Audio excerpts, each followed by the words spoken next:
Vai. Continuando, já fiz o teste com o pedacinho de borracha da nossa pulseira. E agora vou fazer o teste com a planta. Toda planta tem íons negativos. É o que tem na nossa borracha. E aqui o Sérgio, vou fazer o movimento de Sérgio aqui sem a planta. Vocês observam. Eu vou tirar minha pulseira também, hein? O Sérgio pode observar, o Sérgio não está com pulseira de jeito nenhum, tá certo? Tirei aqui, o pedacinho de borracha também está aqui. Agora a planta, folha que eu peguei ali, pé de planta, e vou fazer com o Sérgio um movimento sem nada, né? Firme, Sérgio, veja mesmo. Veja que o Sérgio veio. Agora eu vou fazer agora com a planta. Simplesmente vou pegar esse galho de planta aqui e botar aqui.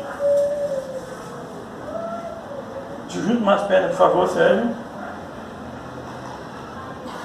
Olha, gente, tá vendo? Não vai, ó. Eu peso 100 quilos, viu? Simplesmente, a nossa pulseira, ela representa a natureza e os negativos. É o que tem na nossa borracha, é o que tem nessa planta, em todas as plantas. Por isso que as plantas não caem. Papai do céu fez tudo bem feito. Tá certo? Obrigado. Até a próxima. Até a próxima.